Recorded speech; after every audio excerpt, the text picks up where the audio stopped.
Hi friends, अभी काफ़ी divine time चल रहे हैं नवरात्रों के। आज सप्तमी, कल अष्टमी, नवमी।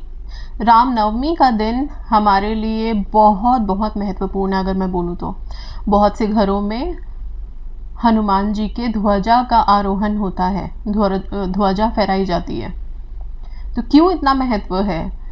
हनुमान जी का झंडा जिस घर में रामनवमी के दिन स्थापित किया जाता है, उस दिन ये मान्यता है कि उस घर में कभी अमंगल नहीं होता, कभी अकाल मृत्यु नहीं होती। उस घर में हमेशा सुरक्षा कवच की तरह वो झंडा खड़ा रहता है। किसी को भी सेहत में कभी बहुत ज़्यादा नुकसान नहीं होता। छोटे मोटे उतार चढ़ाव वो तो ज़िंदगी है, चलती रहेगी।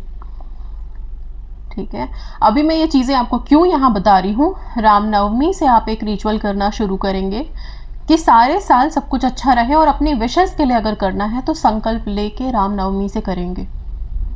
बहुत महत्वपूर्ण होता है। रामनवमी की सबसे ज़्यादा खुशी हनुमान जी को ही होती है। ओके, और उनकी खुशी राम के नाम के अलावा दूसरे और किसी चीज़ में नहीं है। रामनवमी से लेकर के 12 तारीख को पूर्णिमा है और हनुमान जन्मोत्सव का दिन भी है। तो आप सब रामनवमी से लेकर के 12 तारीख तक संकल्प कर सकते हैं राम जी के नाम को लिखने का। 108 बार का संकल्प लें। बैठें एक जगह रामनवमी के दिन, या फिर आप राम जी की मूर्ति के सामने खड़े हों जहां हनुमान जी उनके चरणों में होते हैं। ठीक है, अगर वैसी कोई मूर्ति नहीं मिल रही है तो सीधा बजरंग बली के सामने अपने घर में, मंदिर में, कहीं पे भी जाके आप खड़े हो सकते हैं और हाथ जोड़ करके उनसे विनती प्रार्थना करें कि आज से लेकर के हम हनुमान जन्मोत्सव तक, मतलब पूर्णिमा तक, आपके नाम को, राम जी के नाम को लिखेंगे।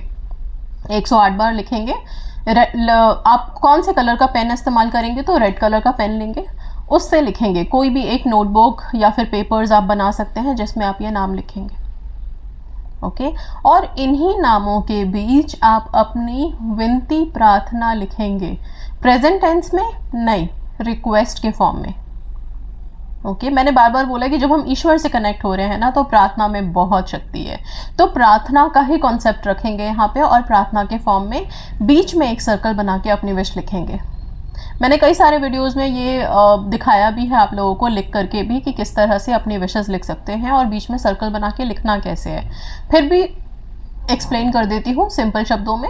आप 1 से लेके 108 बार तक की नंबरिंग कर लीजिए पेपर में। बीच में एक सर्कल पहले से बना के रेडी रखिए। आप क्या करेंगे, सुबह नहा धो करके, स्वच्छ हो करके आप राम जी का नाम लिखना शुरू करें। आप श्री राम लिख सकते हैं, राम राम लिख सकते हैं, सिया राम लिख सकते हैं। ओके, जो भी आपको लगे अच्छा वो नाम आप लिखना शुरू कर दीजिए। 108 बार लिखेंगे।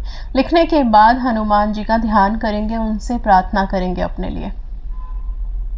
ठीक है, ये सेम प्रक्रिया आप पूर्णिमा तक करेंगे। पूर्णिमा के दिन जब आप ये कर लेंगे, उसके बाद एक मंत्र है जिसे हम तांत्रिक मंत्र कहते हैं। अब ये तांत्रिक जो शब्द है ना, इसको सुन के ही डर लग जाता है कि हम तंत्र विद्या में क्यों जाए, नेगेटिव है। तंत्र विद्या नेगेटिव नहीं होती है, बहुत जल्दी बल्कि असर करती है। बट प्रॉब्लम ये है कि इसके साथ लोगों ने बहुत सारे गलत कुछ ऐसे कर्म कर लिए हैं कि हम तंत्र विद्या को गलत मानने लग गए हैं। ओके, पहली बात तो इसकी साधना, इसकी सिद्धि में बहुत मेहनत चाहिए होती है, डेडिकेशन चाहिए होती है, और ये आम किसी के बस की बात नहीं है कि कोई भी कर लेगा। बट हाँ, इसके मंत्र बहुत बहुत जल्दी इफेक्ट करते हैं। अभी यहाँ पे एक सिंपल सा मंत्र दे रही हूँ, हनुमान जी का ही है, तो डरना, घबराना या नेगेटिव थॉट को जहन में मत लेके आना, ऐसा कुछ भी नहीं है। ये मंत्र है हन हनुमते रुद्रात्मकाय हूँ फट। हन हनुमते रुद्रात्मकाय हूँ फट। ये मंत्र आपने जब अपनी विश 5 दिन या जो भी, जितने भी दिन आपको मिले, नवमी से लेकर के पूर्णिमा तक, उतने दिन आपने जब ये विश लिख ली। अच्छा, जो लोग मान लो कि पूर्णिमा के बाद देख रहे हैं और उनको लगे कि हम क्या ये कर सकते हैं, अब इतने दिन बच गए, जब जागो तब सवेरा। अगर आपको 2 दिन भी यूनिवर्स ने दिया है, ईश्वर ने दिया है, तो उन 2 दिनों को भी छोड़िए मत, आप कर लीजिए। कई बारी एक बार ही कहीं पे बैठ कर के मांगी गई विश हमारी पूरी हो जाती है, क्योंकि वो एक सांस ही हमें शायद ईश्वर से कनेक्ट कर देती है। तो वो एक पल भी क्यों छोड़ना। ओके, कुछ जाएगा थोड़ी, एक पेन और पेपर ही तो लेना है, नाम ही तो लिख रहे हो ईश्वर का, कुछ पॉजिटिव चीज़ ही तो कर रहे हो, राइट।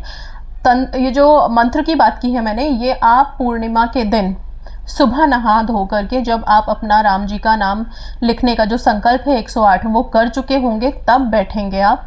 अगर रुद्राक्ष की माला है तो उसका इस्तेमाल करके हन हनुमते रुद्रात्मकाय हूँ फट का जाप करेंगे। और ये जाप इसलिए ज़रूरी है क्योंकि हमारी कोई सी भी विश हो, हर विश में रुकावटें तो हैं, प्रॉब्लम्स तो है। कई बारी तो कुछ ऐसे दुश्मन हैं जो इतने एक्टिव हैं कि उनकी वजह से हमारी विशेस पूरी नहीं हो रही है, लाइफ में बड़ी प्रॉब्लम चल रही है, राइट। अब क्या करोगे, जब आपने अपनी विशेस 5 दिन लिखी है तो उसमें के रुकावटों को भी हमें ही दूर करना है और उसके लिए ये मंत्र कारगर है। तब आप इस मंत्र का जाप रुद्राक्ष की माला से करेंगे और फिर मंत्र जाप करने के बाद बजरंग बली से प्रार्थना करेंगे कि जो भी रुकावटें आपकी विशेस में हैं उनको दूर करें, क्योंकि आपकी विश अब राम जी के नाम के साथ लिखी हुई है और इसको पूरा करना हनुमान जी को ही है। उनके ऊपर छोड़ें, राम जी का नाम जहाँ पे लिख दिया और उसके साथ जो विश लिख दी वो पूरी होगी ही होगी। ये बजरंग बली को देखना ही पड़ेगा और उनको ये करना ही होगा, क्योंकि राम जी के नाम से उनको इतनी मोहब्बत है, इतना प्रेम है। ठीक है, इस चीज़ का ध्यान करके आप ये टेक्निक करेंगे।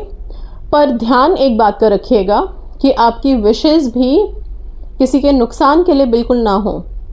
ऐसा नहीं कि किसी की शादी हो गई है, अब उसकी शादी तोड़वाने के लिए आप ये विश कर रहे हो, तो फिर तो आपकी विश कभी मैनिफेस्ट नहीं हो। ओके, सो पॉजिटिव रह करके आप अपनी विश को ऐसे मांगे कि किसी और का कभी नुकसान ना करे वो विश, राइट। और हम सबको पता होता है कि हमारी विश कितनी ट्रू है, कितनी फेक है, या फिर कितनी पॉजिटिव कितनी नेगेटिव है।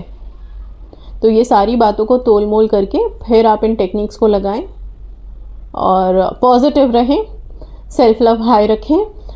ये सवाल आएगा कि पूर्णिमा के दिन हम इन पेपर्स का क्या करें जिस पे राम जी का नाम लिखा है और अपनी विश लिखी है। आप, क्योंकि नाम लिखा हुआ है, आप इन पेपर्स को मोड़ें, मिट्टी में दबा दें, किसी पौधे की मिट्टी में, नहीं तो पीपल के पेड़ के नीचे रख के आ सकते हैं। सबसे आसान तरीका पीपल के पेड़ के नीचे ही है, वहीं पे रख दीजिए। ठीक है, सो ये सिंपल सी रेमेडी ज़रूर करें आप। बजरंग बली का नाम लें, उनसे कृपा मांगे, ये उन्हीं के टाइम चल रहे हैं और उनसे ही रिलेटेड है, तो ज़रूर करें, आपकी सारी मुश्किलें आसान होगी। और हाँ, हेल्थ रिलेटेड जिनको भी इश्यूज़ हैं उनके लिए हन हनुमत रुद्रात्मकाय समझ लो कि रामबाण है एक तरह से। इस मंत्र का जाप आप लोग हनुमान जन्मोत्सव के दिन, पूर्णिमा के दिन ज़रूर करें। बाकी पूर्णिमा की बाकी रिचुअल्स जो करनी है वो मैं एक अलग सेपरेट वीडियो ज़रूर बना दूंगी, क्योंकि ये वाला जो पूर्णिमा आ रहा है ये बहुत महत्वपूर्ण है। काफ़ी सारी एक्टिविटीज़ इस दिन हो रही है, वो मैं उस वीडियो में आपको विस्तार से बताऊंगी। ओके, फिलहाल आप लोग ये टेक्निक स्टार्ट कर दें, रामनवमी के दिन से लेकर के आप पूर्णिमा के दिन तक करेंगे। Okay, and yes, all the best, God bless you all. जय श्री राम।